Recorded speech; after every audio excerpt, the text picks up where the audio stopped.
guys know I'm here for the same reason you're here, of course, I can imagine. I'm here because all my life I've dealt with this fear, or have not dealt with this fear of speaking. So I've come here to practice this because I want to speak before groups and speak before audiences without any fear of delivering a speech. Well, I don't know if you can ever get over the fear.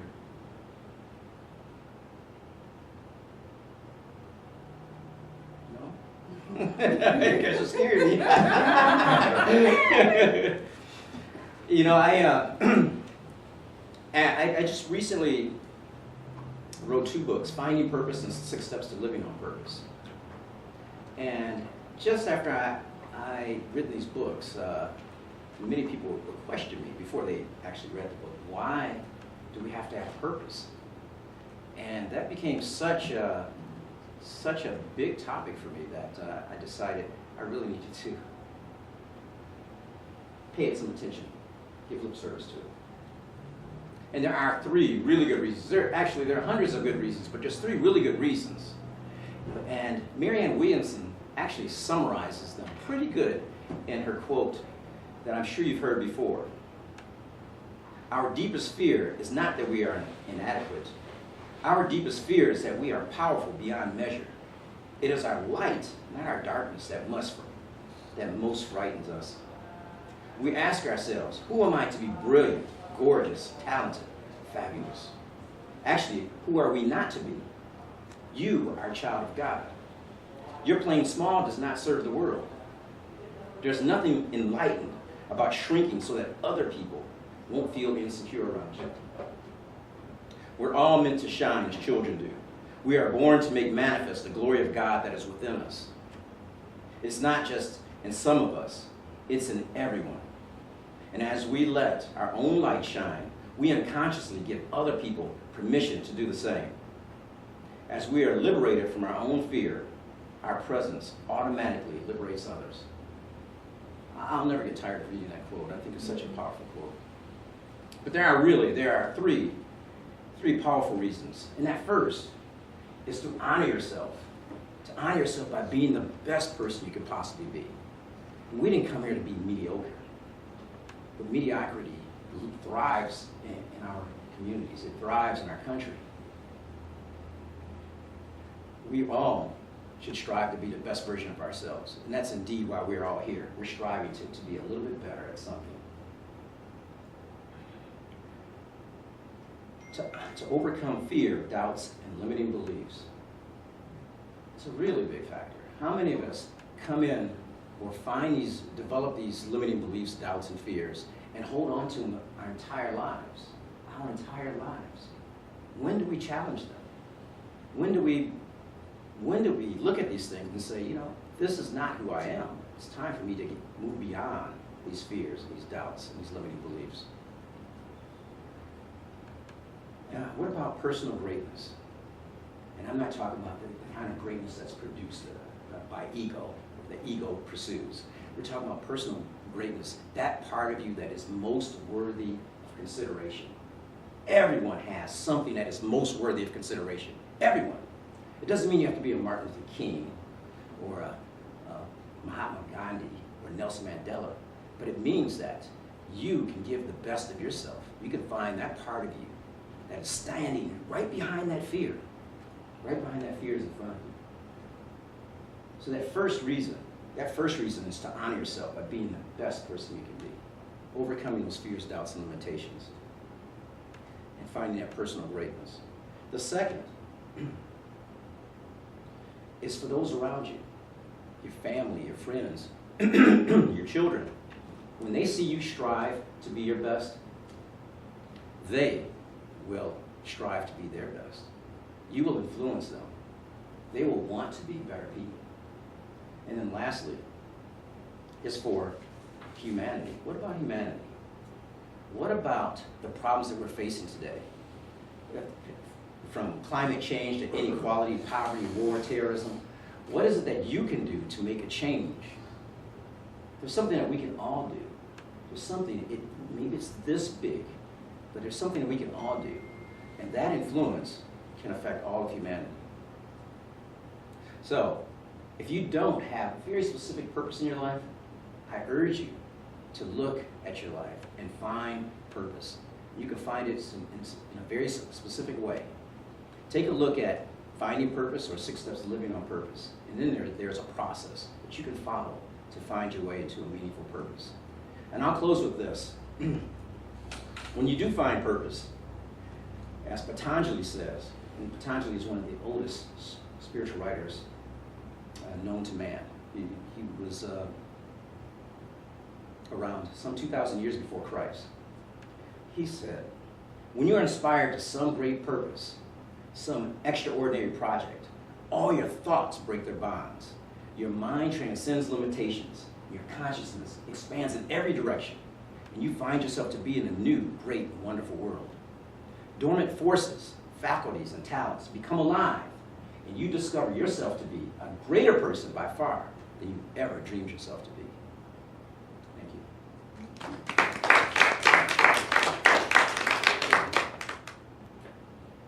Okay, now comes the fun part for me. So last week, when Kavu said, Carl, you do this. I went home and I thought, okay, really? I have to do this in front of everyone? And I was freaked out, kind of going crazy in my head, like, what am I going to do? And how am I going to make this last? And how am I going to make it fun?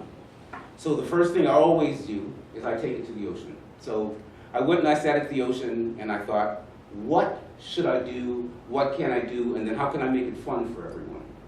So as I sat there, I started to think about my first book, 21 Steps to Magnificent Living. And these are the life lessons that I've learned so far. And I've just taken them and I've kind of combined them into a formula where you do 1 step every day for 21 days, and then you break that down into 3 steps in 7 days, and then 7 steps in 3 days, and then you finally get to doing all 21 steps in 1 day.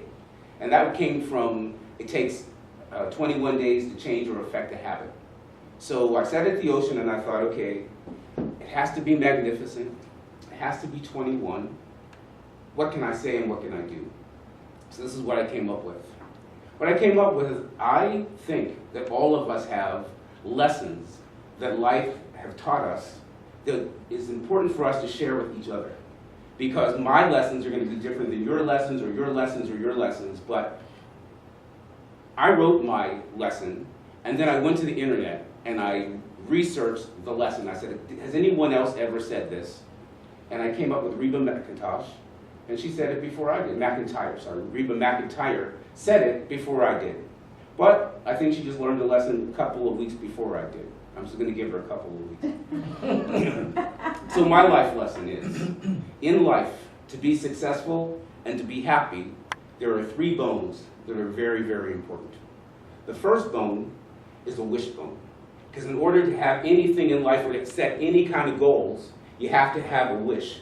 And then you need to take that wish and then turn that wish into your goal. After you decide what your goal is, you write down, because I really believe that goals have to be specific, and most importantly, they have to be written. So I write my goals down, get them in order, and the next thing I know I need is a backbone. And what I learned about the spine from being a fitness instructor is the spine is strong, yet it's flexible.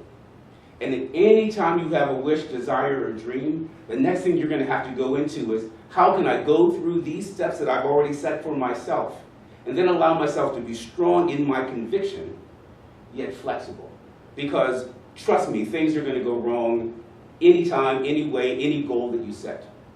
The last bone that you need is a funny bone, because you have to be able to laugh at the situation. It's in my own words, Claudia told me I wasn't allowed to swear, sorry, shit happens. It just does. It happens all the time. And most importantly, you have to be able to laugh about it. Because if you can't laugh at yourself, who can you laugh at, or what can you laugh at?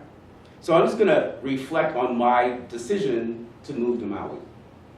I left here in 2004 because my father was sick. And I didn't really want to leave, but I knew it was something that I had to do. So the one thing that I took with me is, in front of my door I had one of those hula girl screens that, kind of blow in the breeze. And I opened up my yoga and Pilates studio and I put her dab straight in the middle, and I said, every time I think that I want to go to Hawaii, I'm just going to go and I'm going to separate the curtain and imagine the ocean is there, right in front of me. So like I said, I'm going to take it to the ocean. And so I had her there. That was my goal. I knew that's what I had to do. In October, the Ritz-Carlton asked me to come and do a wellness week. So I did the wellness week, and I was here, and there was the ocean. So I took it to the ocean, and the ocean said, it's time. So I went home, and I said, okay, now it's time to go back to Maui. How am I going to do this? You know, I have a business that's kind of working. I have people that depend on me every single day, and I had to wind all that down so that I could get here. So my determination was January 15th, I'm going to be here, period. There's no way I'm getting out of it. So I set a date. So I put a time on it.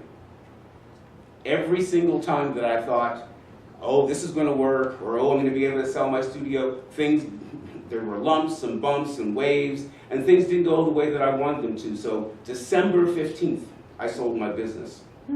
I was sitting on pins and needles like, okay, God, I don't know what's going to happen next, but I got 30 days to get out of here. December 15th, the people came in and they said, okay, done deal, we signed the papers, I'm ready to come. So then the Ritz-Carlton said, oh, we have a job for you. So I get here. And the Ritz-Carlton then said, oh, well, we have to post the job. Okay, so I figured that must be a couple of weeks. January, February, March, April, they posted the job.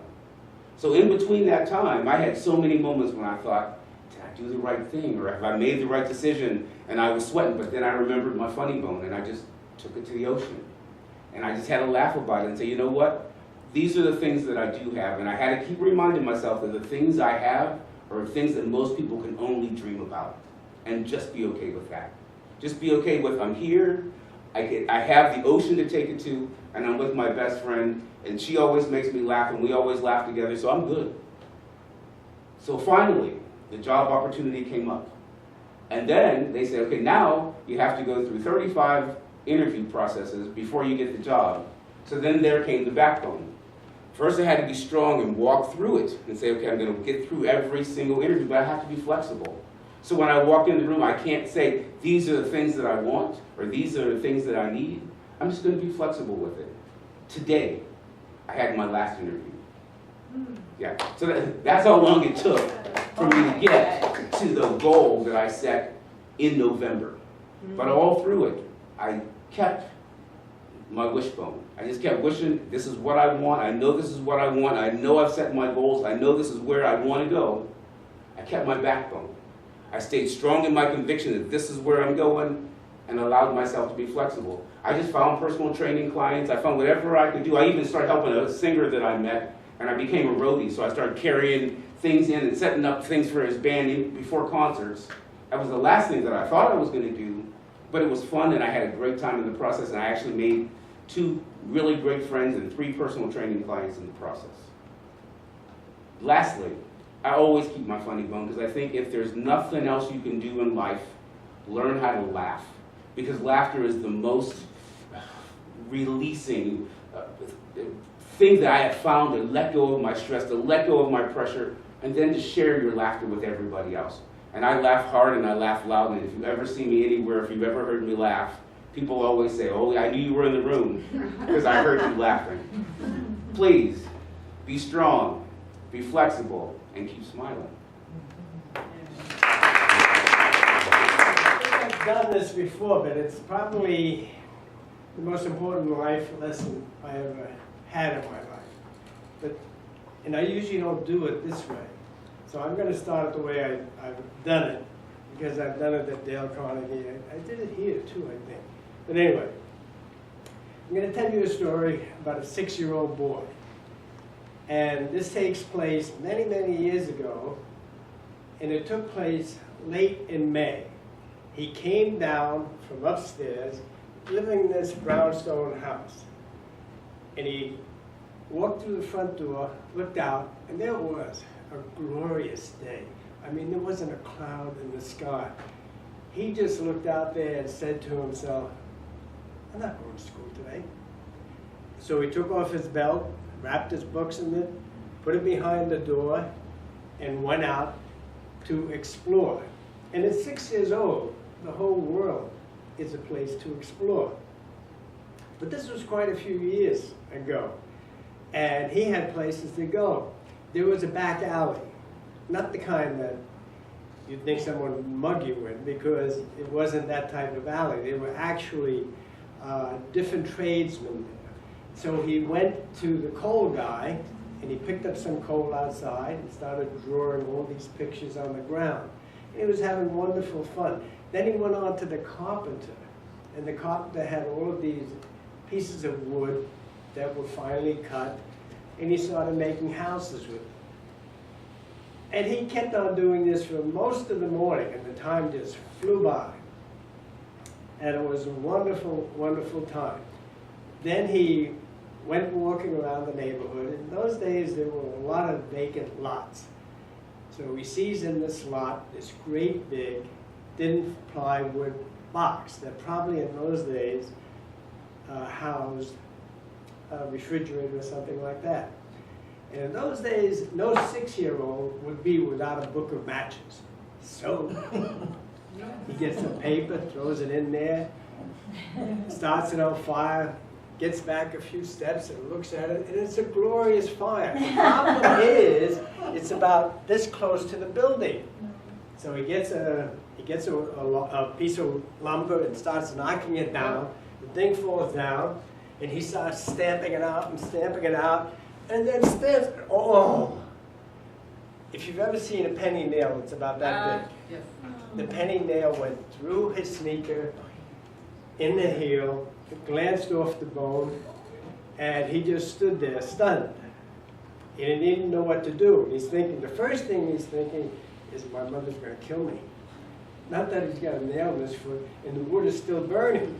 So what he does is he drags the thing over, sits down on the log, and finally he decides, well, wait a minute, I better get my foot out of this. So he steps on one end, which is still burning, and lifts his foot out.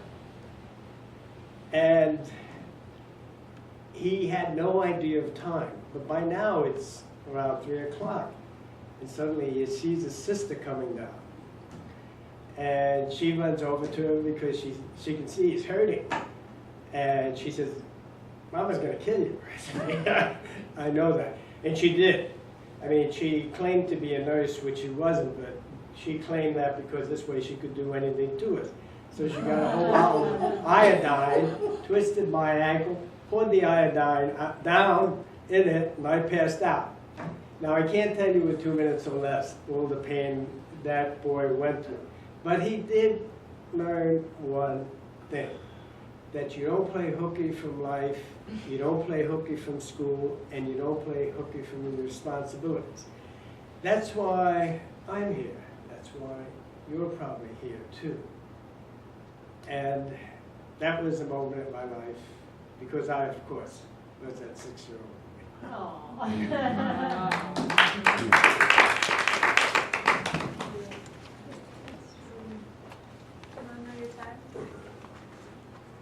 you want to know your time? Yeah.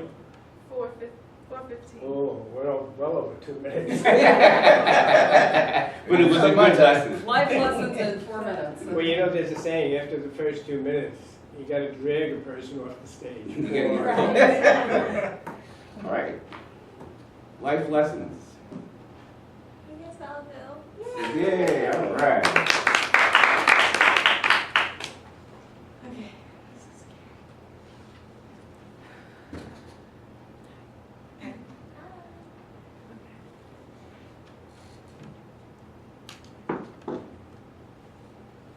That was very good, by the way. I come from a very large family. I am number 4 out of 7.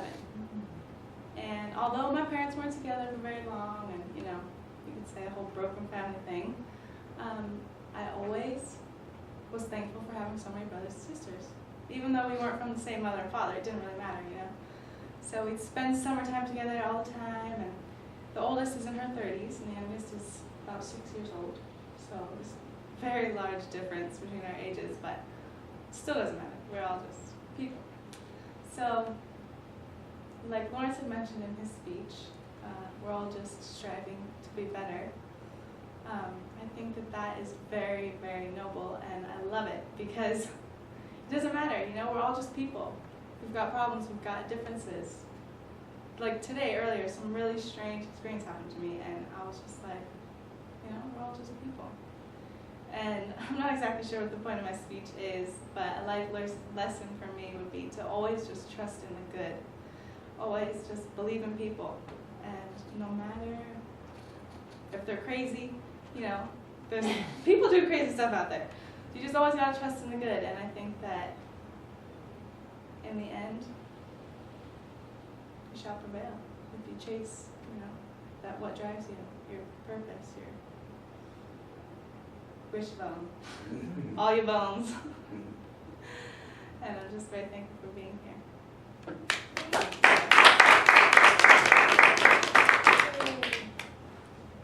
Time? Minute, 30 seconds, exactly. And that's excellent for your first time up. Look at that. Okay, Claudia, since you always are the first person to volunteer me, I volunteer Claudia I don't know Miko. if anybody wants to hear my life lesson. Yeah. I'm screaming. I actually have a lot of life lessons. It's hard to decide what life lessons I want to share with you today. I think I'll share the one that's the most immediate, which is I got a phone call at midnight and I found out that my grandmother, who was 94 years old and was in hospice, had passed away. Well, she didn't really pass away, she died. And one of the lessons that I learned in December, I went to a seminar about loss. Because in the last several years, I've had a lot of loss in my life. I lost a relationship.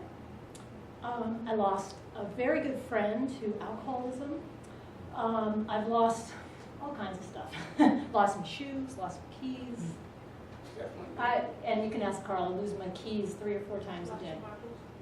Lost some marbles. Yes, actually, I'm still picking them up. But I lost my grandma today, and I was like, oh, grandma, you know, darn. But one of the things I learned when I went to this seminar in December was all about loss and grief. And I was going through a lot of grief, and it was a year or so of grief that I just couldn't let go of. And one of the things that she talked about was saying what really is going on. So when somebody dies, instead of saying, he passed away, or he's left us now, it's like, well, where did he go? What did he pass to? In order for your mind, your subconscious mind, to understand grief and to really process it, you have to put it in real terms. You have to say, they died. Not they left, not Elvis didn't leave the building kind of thing. They actually died. And that kind of worked out for me today because I was feeling really sad. I was like, oh, I was going to cry. And I was like, but you know, she was 94 and she was really great. She wore high heels until she was like 85 and big earrings, and she was really fun. But the way that I felt today was, instead of saying she passed away or she left us or whatever, I said, I'm going to use what I learned in that seminar, which was she died. And she died. And she's off to whatever the next journey is. And it's okay, because nobody gets out alive. We're all going to die.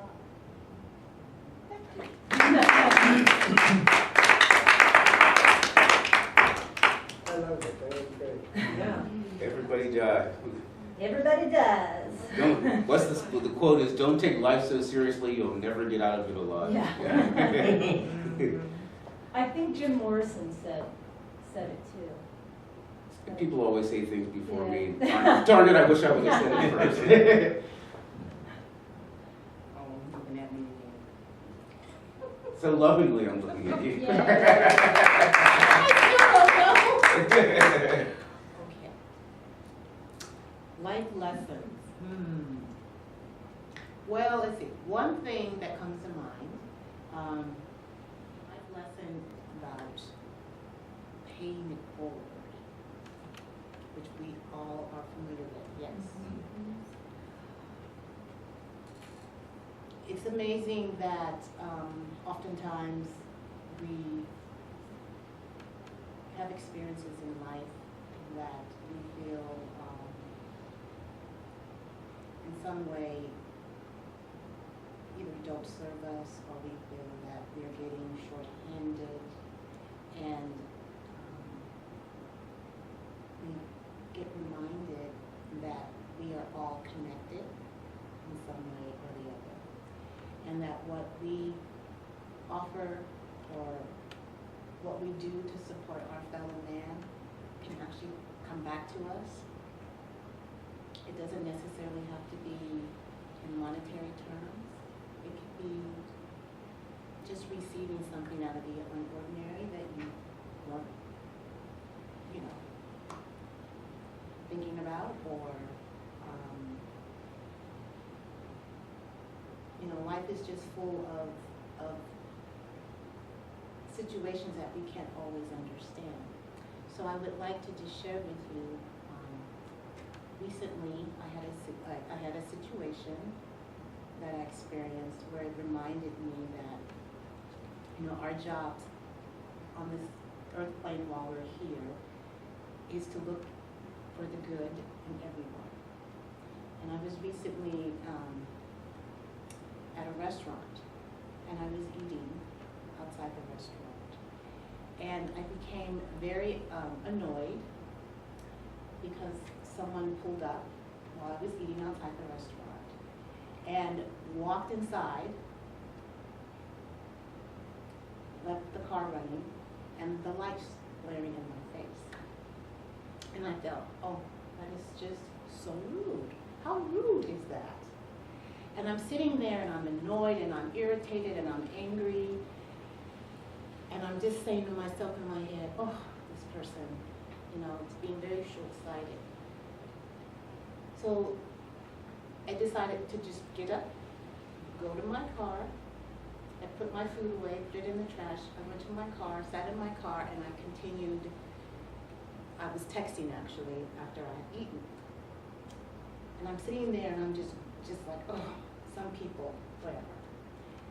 Shortly after this gentleman came out of the restaurant, got into his car and drove away, he was just totally unconscious of me sitting there with my plate of food or anyone else sitting there. I got into my car, continued my texting, and then something caught my eye as I looked up in my peripheral view, and it was a gentleman, and I call him a gentleman, coming from the back of the building.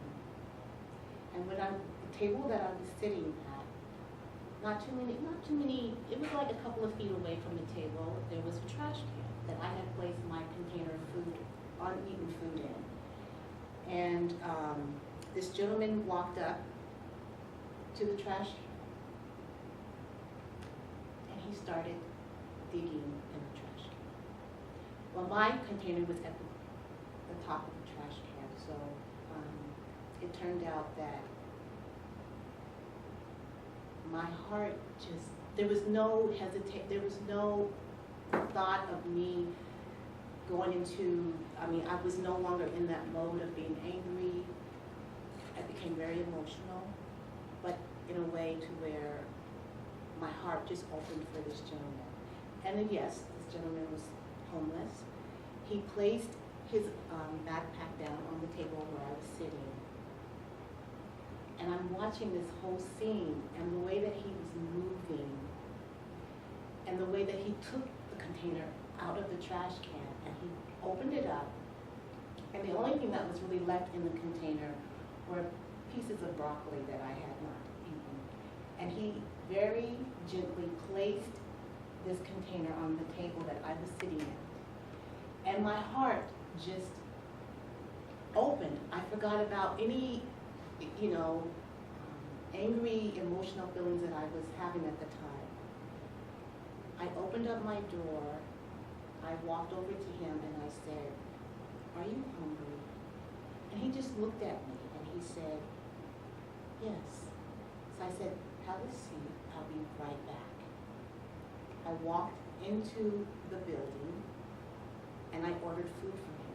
And I came out, and when I walked out, this gentleman was sitting at the table as if he was this child at his own dinner table, that his mother had prepared dinner. Very, very politely, he was sitting there just expecting. He was just in this state of just, wow, I get to eat a hot meal. And I placed this meal, I placed this meal in front of him, and he looked at me, and he said, "Thank you so much." He didn't say it once. He said it at least 4 to 5 times. And I'm telling you this story because, you know, we never know who we are entertaining. We can be entertaining our angels. And I felt that this gentleman this evening was my angel. It was something about him, his presence, that reminded me that no matter how angry we can become at an individual for whatever act that they commit to us, that we always have an option to turn that inside out and do something of good to someone else. So in closing, as I walked back to my car to drive away, I rolled the window down and he sat there. He blessed his food before he ate. He looked up at me for the last time. It was as if this angel said, "You got your pair of wings today." Mm-hmm. And I drove off, and he said, "Thank you one more last time." So I just want to say, be careful who you entertain. Thank you. Good. See, that was beautiful. Although the comedian in me really wanted me to say, and then I turned my lights on in his face. And he didn't mind. But yeah, beautiful story. And I wanted to say, and that wouldn't have happened unless the lights were turned on. And that's what I'm sorry, I forgot to Yes. mention that. Yeah. That was probably, yeah, thank you for saying that. But Yeah. it brought me back to, there's always a reason why we act the way we do. Sometimes you have to be conscious enough to connect the dots. Mm. And so that whole situation reminded me, because that gentleman drove up the time that he did, I got into my car because the gentleman he didn't come around the corner of the building until everyone had left the outside eating area. And then that's when he walked. But I was the only one, you know, he didn't even know I was in my car. He didn't see me in my car. I was the only car parked out there at the time. So he waited until everyone had left before he came out. And just to see him, you know, digging in the trash, the first thought that came to me was, you're not on my watch. You're not eating anybody else's food, not on my watch. You know, you're gonna get fed, you know, a hot meal. So. And I think what I learned listening to you say that is, forgiveness is not about other people or other situations. Like, you didn't have to forgive the guy for having his lights in your face, but you can forgive the situation. And when you forgive the situation, then you can step back and then you can see everything. But if you had just drove away angry, you would have never had that experience. So, yeah. Well, I see two people in the room who haven't spoken, and I'm not looking in any direction. I'll go. All right. All right.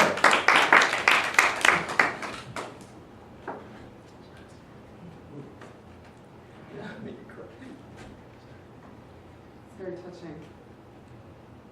And I stepped on a nail when I was a kid, and it went through my foot because I just wanted to see if I could stand on it with my boot, like balancing, ballerina on a point, and then. That was one life lesson. I've also fed the homeless on Thanksgiving and offered food and gone around LA when my mother made Thanksgiving dinner, passed out the food. That was touching to see. You know, giving really opens up the heart a lot. And I also share your view on seeing the good in people. I like to remind myself to do that. Sometimes it's challenging, but it's a good reminder. It was hard for me to reflect on life lessons because, and I was wondering why, since I'm a teacher of life lessons, because I think everything is a lesson for me. I sort of live by the adage that everything is a reflection. So not so much a lesson, but an experience. But something did come for me to share. which was, and I don't know why I'm sharing this, but there must be a reason because it's coming up for me to share. So when I was 16 years old and I was a teenager, my girlfriend and I had gone to this mansion with this caretaker to be shown around, and he was caretaking this lovely mansion. And then we left, and the next day he came by in his fancy orange Charger and said, "Do you want to come by and see the mansion?" And I said, "Sure, why not?" So we get in the car and we're driving, and he says to me, "Do you know why they call me Snake?" I said, "I didn't know they called you Snake." And he said, "Look at my belt buckle." And I got the tingles up and down my spine, and I'm driving, and we're down in Woodside, California. And I didn't ask why did they call him Snake, but he wanted to tell me. He said, "Because I've been in jail." I said, "Why was that?" He said, "For rape." I said, "Okay, thanks for sharing." And I went straight to the center of the storm, the eye of the hurricane in that moment. Something happened to me that's never changed since then when I hit crisis mode, which is I go completely calm. I was 16 in a car with a guy who'd been in jail for rape on the way to a mansion. I didn't want to panic. Everything in me said, "Do not panic. Do not scream. Have a conversation." I said, "Well, why are you telling me this?" He said, "Because I want you to know." But I wasn't going to take the bait. I wasn't going to listen to the voice of fear in that moment. So we're driving along, and I said, "So how was that experience? Did you learn anything in jail?" "Yes, I learned this and that." I said, "Well, you must be glad to be out, and good for you for having an experience of taking care of an estate, even after you've been in jail." He said, yeah, that's good." And he's kind of getting caught off guard because I'm kind of showing him the value of his life and not being in jail. So we get to the mansion, I'm getting out of the car, I'm looking for my escape route. There isn't one. Go in, look around. He's like, kind of takes me to his little quarters, goes in the room, locks the door. All that's there is the bed and him and me. So, and I don't know why this is coming up to share, but it is. So I sit on the bed, and he tries to make a move, and I said, "You know, Snake," and I look him straight in the eye, and I said, "I'm here, even knowing everything about you, to be your friend, because you obviously need one, and I don't think you have very many friends." And something in him just looked like this, and I saw the little boy in him, the little wounded boy. Maybe your story triggered that, I'm not sure. But there was a little wounded boy in there that was like, wow. And he ended up taking me back to school, and nothing happened. Did I ever go with him? Ever again? Did I get out of that situation? And then the adrenaline ran, and I was shaking for hours. And even now when I talk about it, I've got chills up and down my spine.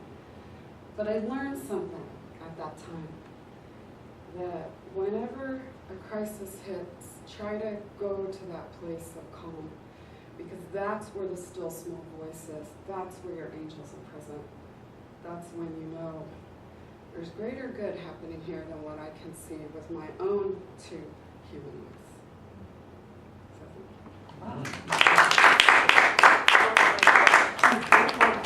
Oh, really? That's my magic number. 444. That's my magic number. Okay, without even asking, you're going to come up. Well, yes, I think since I'm the last person. Who hasn't spoken all evening. That's right. Well, no, I did, and that I did the evaluation. I am a very practical person, and I have found in life that it is the best thing you can be is persistent. If you have a goal, persistently pursue it. Right now, I'm on the board of the Maui Friends of the Library.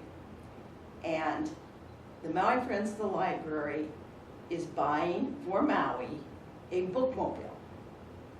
And it's going to be brand new, beautiful bookmobile with the money that they've earned from these used bookstores.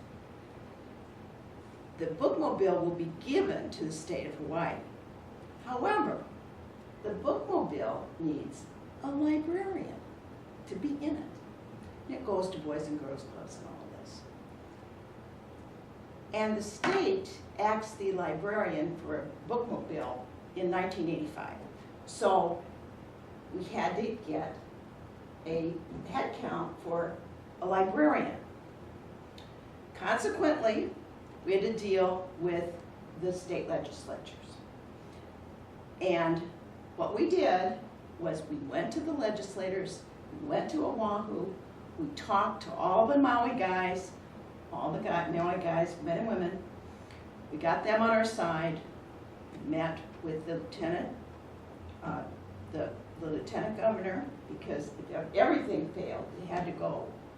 The governor had to put the money in there. And everybody had it wrong. They thought we needed a driver for the bookmobile. There was not one legislator that we talked to who hadn't thought they had helped us. They knew we needed a driver. Well, we didn't need a driver. We have a driver. The driver is part of the budget that's existing. We needed a librarian. So that was the first thing we found out. Then the second time, so we had to go back. We went back, and they still had it confused. But then we said, no, we don't need a driver. We need a librarian. Oh, okay.